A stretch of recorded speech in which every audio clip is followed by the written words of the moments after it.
Have you ever seen a massive move and just can't find a way in? Well, in this video, I'm going to show you my exact scalping strategy to catch trades like this on the 5-minute time frame. We're going to break it down in a few simple steps, running from how you have to use higher time frame in order to trade lower time frame, what is the timing of these trades, what is the exact entry model, and how we're going to all put it together. Each step is going to be crucial leading on to the next step, so you'll want to watch this whole video to make sure that you guys understand and can start using the lower time frame properly and not losing on it. So let's get into this. So this is the higher time frame. Now, without understanding this, there's no way you're going to understand the lower time frame nor trade the lower time frame, in my opinion, because everything starts from here. So when we're trading a session, right, trading from each session, we are looking to capture session movement, which we expect to have during a volume time.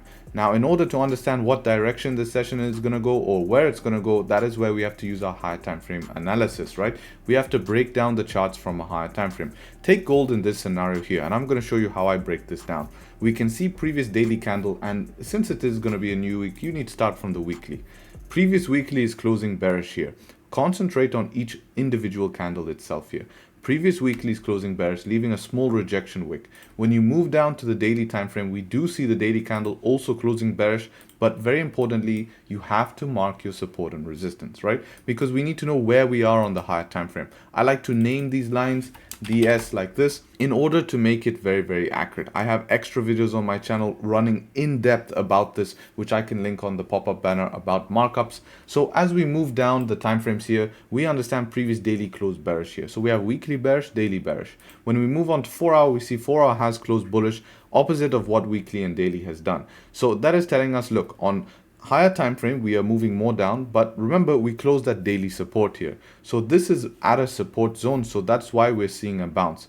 Now with the 4 hour candle closing bullish here, that can give us what we can call something of a mixed bias, which means that hey, higher time frame is saying we are bearish, but on a session time frame we do have an opportunity to bounce out of this zone, because the 4 hour is doing what? The 4 hour is creating a support at the bottom of the range, right? So if the 4 hour is creating a support here, that is giving us opportunity. So now we're telling us the story from the higher time frame down to the lower time frame. If we had the 4 hour candle closing bearish, which I'm going to use in this scenario here to make things simple, we have the daily bearish, we have the weekly bearish, and now the 4 hour bearish. This session is looking a lot more bearish. I would be only looking for sells in this session because of the reason of having all of those time frames come in confluence together, right? So it makes sense that we should only be looking for sells.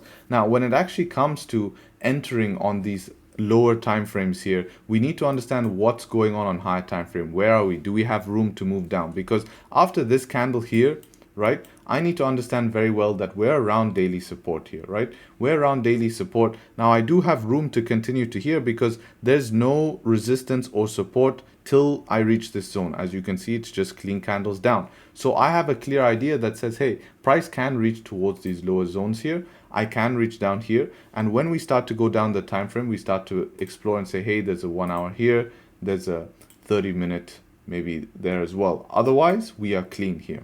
So this is where I have to use my typical entry time frames. The mistake I made as a beginner trader is that I just disregarded this 15, this 30, and just went on to the 5-minute and 1 minute and started getting lost. I started getting lost because I disregarded. Did you just see we marked a 30-minute zone, but when I go on the 1 minute time frame, it's respecting it like nothing you've seen before. And if you don't do that, then this is where you take a sell on this 1 minute candle here. Boom, get stopped out here. It goes back in your direction. You take another sell just to get stopped out again. And now you take a buy and it probably is going to go the other way. I'm interested to see. Boom, you get stopped out again as it goes the other way, right? So this is exactly the cycle that many traders go through. And we stay out of this mess. How do we stay out of this mess? Because we are using the higher time frame here to find our setups, and we're using the 5-minute to find our entry. And that's going to lead me on to the next part. It's fine. We need to have the setups. What are we going to do? How are we going to enter? And what's going to make sense here? So let's transition into that next part. So before we get into that, we need to understand that the charts obviously are going to move in times of volume. We need to be trading in times of volume and correct zones. So what I mean by correct zones is, as I showed you, we need to be trading where there's no resistance. We can move smoothly. Now this is going to be respective of the setup which we're about to get to. So continue watching the video here. But we need to be trading during what time? We need to be trading during pre-London, London Open. We need to be trading during NY or NYSE Open. This is going to be your volume times to look for these setups because we want to catch a move. We don't want to be stuck in range. No thank you, no thank you. I don't want to be stuck in these ranges. So it's going to be very important to trade in times of volume. But how are we exactly going to take these trades? And what are we going to do? Where are we going to put stop loss? And how are we not going to get confused? So let me hit that with you guys here and explain to you. So believe it or not, the trades are actually going to be the same trades that I take all the time. We're just going to make a small adaptation to those trades when we have a certain scenario populate on the charts. Thankfully, the charts normally give us good setups most of the time, and we don't have to go into lower time frame, but we want to have the ability to adapt as traders. It's very important to be able to adapt as a trader, as market conditions can change and different things. But we don't want to change our plan. We just want to adapt and trade still based on statistics and probabilities. So I speak about my setups. I call them setup 1, 2, 3. This is a journal, public journal that I have. I can link this in the description, but you can see setup 1, 2, 3, different setups that I take here. And these are based on my probability and statistics. So what I'm going to go do is pull up an example of how we can utilize lower time frame here and what exact setup we're going to be looking for. Let's take an example of one of my favorite setups, setup number 1. The rules for this setup is that you need to have a range here. Now this is 15-minute, 30-minute or 1-hour close is totally fine here, just depending on what time frame you is closing. If it's going to be a 1-hour close, you can use the 1 hour. If it's a 15, but 15 minimum. We want to have an active setup. We want to have an active move going on here. So what we require is a range. We require price to close below or above the range, and we need a clean zone to the left. What I mean by a clean zone to the left is I need clean candles. I can't have resistances and support because it could bounce off that and stop me out. So one of the trades that we took this week is actually one of those setups, which is a simple close below the range here. This was the trade, pretty straightforward, showing you that, right? So we waited for the close below and you target your next zone, happy days, and then it continued more, can target down to here. So what happened in this trade is we got the close below. That was our confirmation candle on a 15. No need to diddle with lower time frames. We can trade this, pulling back, nice pullback here to continue down. Now, there are going to be days where this just pushes through. It closes way too deep. Now your risk to reward is way off. Doesn't make sense to take the trade for such a small target here. So what are you going to do? Well, this is where you'll have to execute on the lower time frames and know how to execute. So let's go and take an example of exactly where that's happened. Say I've come onto the charts here and I'm looking for a close below, the same way we had this zone here to fill this clean candle zone here, and for this to be my next target. Unfortunately, this big boy candle came here in the market and messed me up here, because now in order to take my short position here at the lows, I am trading with an 80 pip stop loss for a target here of 40 pips. It's not going to work. If we had closed nicely below this zone, somewhere here, now my entry would have been up here. I could have put my entry here like this, and now I'm getting at least my 1-to-1 and trading that range. But that didn't happen. We pushed through. Now this is where we have confirmation.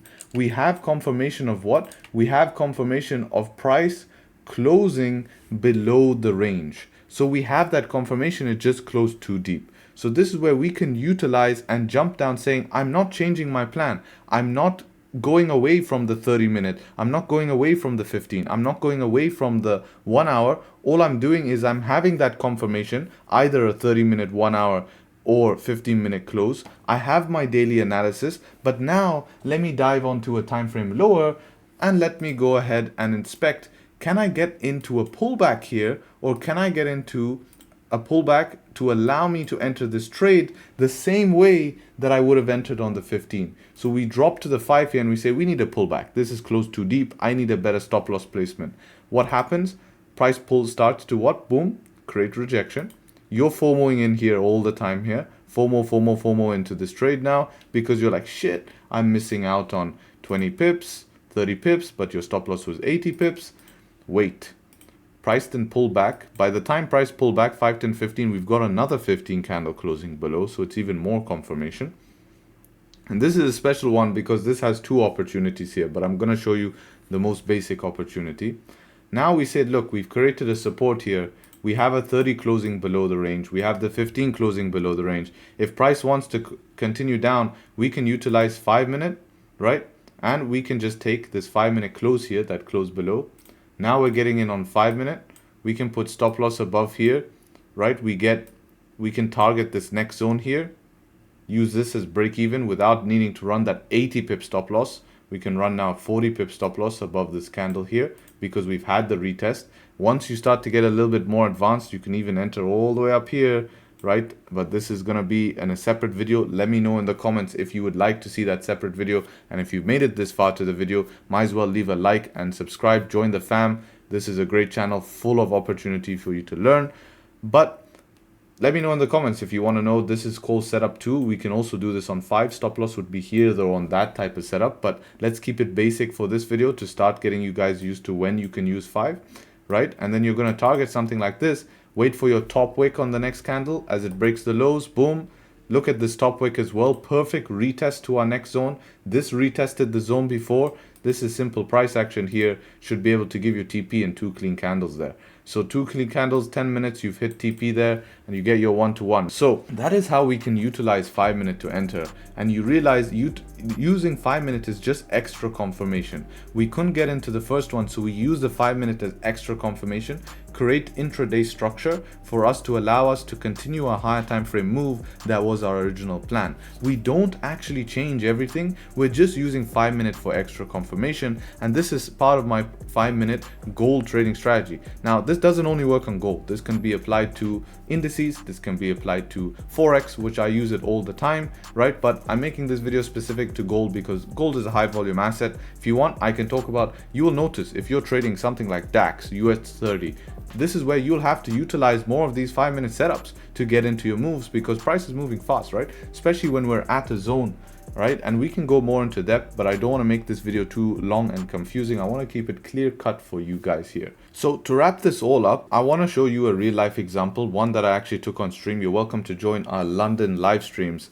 We London live stream on YouTube here. You can just subscribe to the channel and you'll get notified when we go live London session. So this is a gold trade here. This is a perfect example. We have a resistance key level 2365 here. 15-minute candle did not close above 2365, but we do have a 15-minute candle closing above our resistance here. So we can see here how 15-minute candle did close above the resistance, but we don't have the confirmation. So I want to wrap this up to show you how I can also use 5-minute. So I use the information that the 15-minute candle closed above its most recent resistance, but there's no closure above 2365. That won't allow me to put me off taking the move because I can wait for a 5-minute candle closing below. I don't FOMO into this move because there's no 5-minute structure. Instead, what do? We wait for that 5-minute close above. You can see how 5-minute candle failed at that zone, rejected, would have stopped us out. But now all I have to do is wait for a 5-minute candle close above. Boom, 5-minute candle close above the zone, makes a bottom wick, which I need. Once it breaks the high, it should be a valid trade here. So there we go, my 1-to-1 there. Stop loss I can keep below the zone here and take a trade like this, right? So as you can see, pretty clean opportunity here, right? And gets us from point A to point B, utilizing lower time frame to capture the volume with our 15-minute confirmation. There would be no confirmation if we didn't have the 15-minute close. So I'm utilizing higher time frame and then allowing myself a little bit of lower time frame action here. So it's extremely important. Now, going back to the charts here, if you remember in the video, I talked about my setups. I talked about my setup 1, 2, 3. How are you going to enter in those setups on the 15? How are you going to get provisioned with that? That's exactly why I made this setup video on my channel. It's going to pop up here. You can click the video, watch that and enjoy that video. All links in the description. That being said, enjoy. Peace.